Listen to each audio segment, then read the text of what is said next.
Apple's iPhone 6 and 6 Plus getting a record 4 million first-day pre-orders. Scott Kessler covers Apple for S&P Capital IQ and joins us now with more. Nice to see you as always, Scott. Thanks, Bobby. All right, so what's driving all this demand?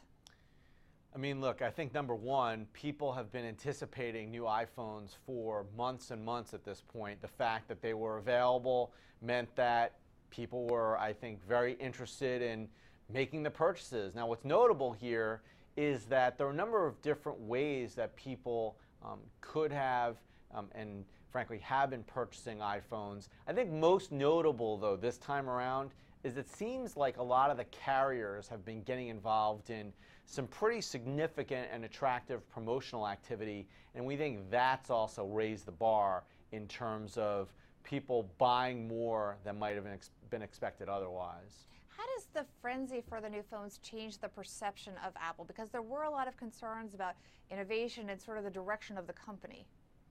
Well, it seems to us like this conversation about Apple has shifted over the past probably couple of months, and that's reflected in the stock price. There's no question that when Tim Cook last week talked to the Apple faithful and detailed new iPhones, I don't know that that was the most kind of exciting aspect of the keynote. However, when they also talked about Apple Pay and the Apple Watch, that really captured people's imaginations and attention, and we think really kind of reestablished Apple as an innovation leader in terms of how it's perceived around the world. And the phones are going to have Apple Pay. What do you think about that? How successful will that be? Is that going to be a major differentiator for Apple now? We don't really think it is, to be frank.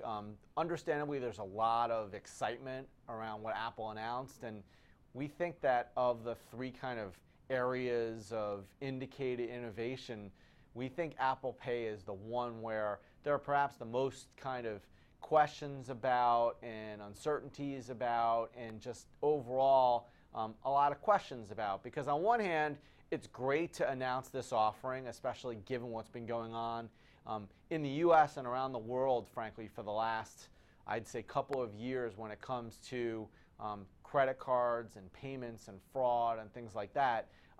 But we think it's going to take time for partners and consumers and a whole host of constituencies to quote-unquote buy in. It's great to have a long, impressive list of partners from Whole Foods to McDonald's to Walgreens to a number of other folks when it comes to the vendor side, and then of course the three major credit card providers, etc. But this is going to take time, and to be honest, I'm not so sure that there's a pressing need for consumers to be able to use their phones as opposed to credit cards when they make purchases. All right, getting back to the phones. So people are ordering the phones. There's a bit of a supply backlog. This is not new to Apple. How much of a concern are the supply constraints, the supply chain constraints, I should say, because this is something Apple, many people say, should be more prepared for. This is not their first go around. Yeah, I mean, I agree with that, but if you ask people who cover technology to list the best companies when it comes to kind of supply chain management and execution, I think most would put Apple at the top of the list, and we're no different in that context. We think that, look, we think Apple's done a pretty good job of kind of getting these phones ready for release and ramping up the production, but especially given it's not even the specifics, it's really just the sheer size of the rollout and how to be able to kind of orchestrate all of the components, all of the raw materials, all of the production, all the shipping. It's just very, very challenging, and it's not surprising that we're seeing, what, 4 to 6 weeks of delays at least in some cases. So with this, do they win back the customers that left Apple for these Android phones that were bigger? Do those customers that came away come back? I think some of them definitely will, because one big kind of gaping hole in Apple's product portfolio, at least in terms of phones, has been that larger screen device. Now they have a 4.7-inch device and a 5.5-inch device. Those are big products.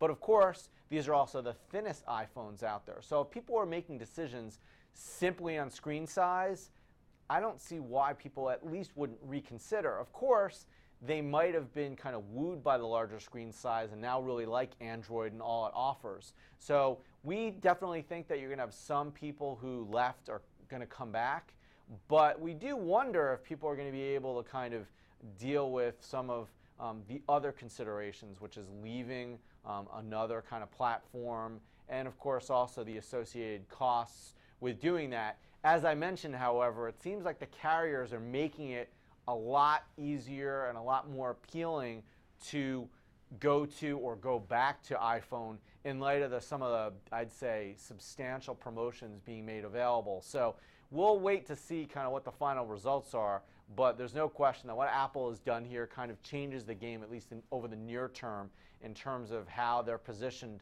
on a global basis. And just quickly, your view on Apple stock, still neutral? Yeah, so we have a hold opinion on the stock. Our 12-month target price is $103. And honestly, look, this is pretty good news to see the significant pre-sale data, and the stock's barely moving today. That says to us what we've been thinking is perhaps correct, which is a lot of the good news is priced into the stock at this point. All right, thanks so much. Thanks, Bobby. Scott Kessler of S&P Capital IQ. I'm Bobby Rebell. This is Reuters.